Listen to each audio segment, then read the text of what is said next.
time. We have a few handouts from his presentation if you want to have one, or we can even email you later if you leave us your email address.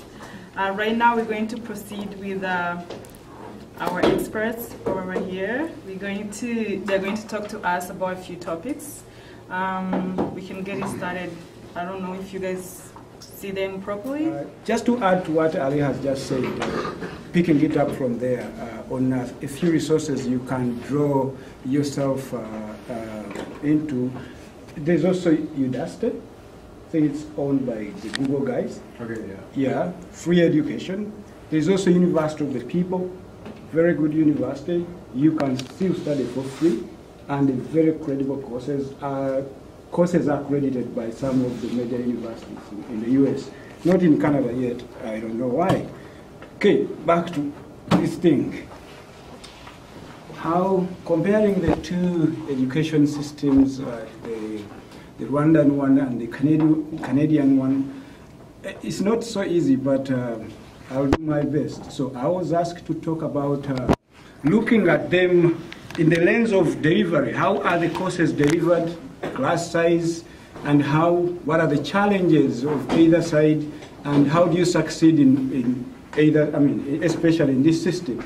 So I am sure everything has a history, and everyone has their own history and stories they can tell. Even our education systems have specific histories known to, especially most of us, right? So we have an education system back home that was crafted here in the 1900s, right? Those are the times of those who remember, or those who have read during the Industrial Revolution, so where the education system was simply developed to produce workers for a particular fields like administration and management that time.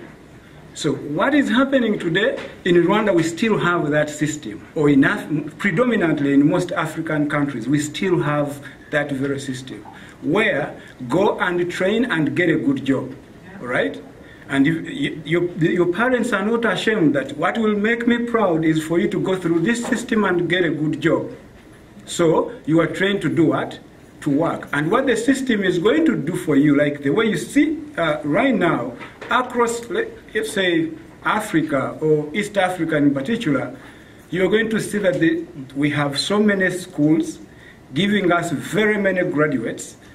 And once they get out, because everybody is chasing that job, we have something we call academic inflation. Too many qualifications, chasing too few jobs. Okay? And what happens? What happens is that the employers are going to make matters worse. Once they churn out these products, I'm calling them products, the products of the system, right? They churn them out of that system. We are very much theoretical. So once we get out there, employers are going to ask us, we need practical or hands-on experience. But to me, asking me such experience is like if I'm suffering from leukemia and you ask me to donate blood, right? Nobody has given me that kind of education. So now, yet in this country, they have skipped the 19th century, 20th century type of education, which we still have. So they are driving what you have heard like the 21st century skills. Mama Natalie here will tell you how they teach their classes, right? So there's a few things you have to look at, especially trying to answer some of the questions and ideas raised here. Very wonderful information presented by everyone here. Lala, and Ale here. Now, the question is, how do you make an educated guess? Not simply guessing that, you know what, or bandwagon that because June is doing this course, I must do this course. And parents do the same mistake. So and so's daughter is doing this course, why can't you do it? Right? When did so and so become somebody that is going to be part of your future? Right? So they are here, we are in the 21st century. much as, whereas in Rwanda, you're going to see our famous style of learning, the lecture style method of learning. Here you're going to see things like authentic learning. That's where Nate comes in. They try to see the problems, the real problems in the world, and they teach you to solve those problems. Okay? So whenever you're looking for a course to pursue, look for some authentic learning in that kind of course. Now, you're going to see personalized learning type of education, where Mama Natalie is going to look at every kid in her school, every kid in the classroom with different interests, with different passion, with different attributes, and give them the training, the education that is geared towards who they are. But for us, back home, it is a one-fits-all education system. In other words, go and buy a shoe size 10, Joy wears size 10, Hello wears size 10. When did we become just kind of a monogramatory kind of approach, right? So that's the problem we see here. So here you're going to see things like personalized learning. You're going to see like teachers or professors scaffolding courses. Scaffolding is that you're going to have to demonstrate for students what they have to do, the basics, the theory, the everything, and then step back as a professor, watch them do exactly what you told them. So they're getting the experiential learning, and then support them as a coach, as a trainer, not as a teacher.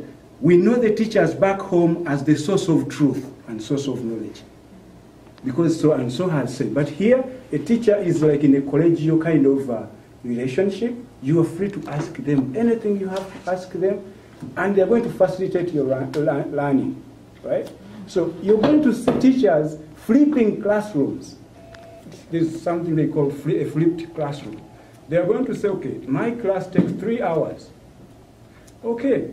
But because I know some students are engaged in other activities, are doing part-time jobs, are doing this, so 1 hour will be coming here in class, and I give the orientation I have to give. The other hour, go back wherever you're located, look at this video of what I recorded we must cover, and summarize everything I've talked about. The other hour, now, do these assignments here and come back and present them to the rest of the class. You have flipped the class. You're going to see that. So once you're picking a course, watch out for those ones. If you, and I would encourage you, like those who are going for university or graduate school, usually there is no class that has just started. It has started some time back. Try to persuade those who have started before you to look at the course outlines of those students. If you see a course outline is going to tell you the details of the behavior of the professor, what they are going to do, if there is nothing like those attributes I'm talking about, then you're better off leaving that class, because it is going to pump you with the theory you had, and that by the time you get out of the system, there is nothing you're going to do at. You don't have that experiential learning. Here you're going to see community service learning. Some of you, I think, have gone through this, right? Who has ever seen community service learning as part of a learning approach back home? Nothing. So, and I don't know how I'm doing with time. 4 minutes? Oh yeah, I'm good. So, yeah, I thought I had... Now, let me touch briefly on the aspect of class size. I think you would agree with me that this is a dependent factor, like it's going to depend on so many factors. One, if you are in those famous universities, like I have said, U of A, big universities, and you look at most of the introductory courses, most of if it's not introductory, then if there are these courses that are 300, 400 level courses, right? Let's begin with the introductory. You're going to see so many people, something like 100 to 200 students in those big universities.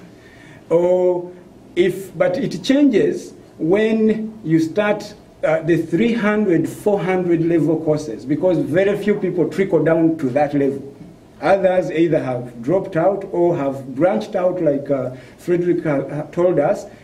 That's the beauty of this system here, that you can triangulate. You can leave, go to do a course in political science, do another one in engineering, as long as, of course, you qualify for that. But you keep with the core that is required for your course in that very department. Other than that, you're allowed to pick some courses elsewhere, which we don't have.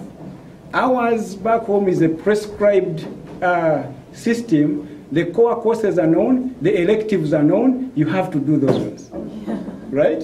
So, but here, because you have something very important, Didier talked about it and Ale, the plan, which I'm going to briefly talk about it, it is going to inform you which courses you have to pick every now and again, right? So, and now, when it comes to universities that are mid-sized like McKeown, you're going to find like they have like 40 to 50 students because of the size. But again, if you come to universities that are struggling with enrollment numbers, like Concordia, for example, the King's College University, those ones have not to kind of degrade campus center, because the enrollment numbers are few, you're going to have a small class, okay, which is good. It's advantageous in itself. It's not always good to be in that kind of overcrowded. So basically, the two systems, one of ours still lives in a time of what we call the positivism kind of paradigm, where we think that there is a truth somewhere. That's how our system thinks, that there is a truth somewhere. So students are taught to go and search for that truth. Whereas in Alberta or in Canada, there is what we call the constructivism paradigm, where the truth or knowledge is constructed. A teacher or a professor, they construct knowledge together with their students. So that's the difference.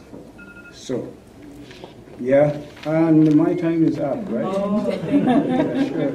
So whatever else I can talk about it whenever you ask some questions. Thank you very much. I can also mention that BK, our technologist right here, is willing to do aside video interviews.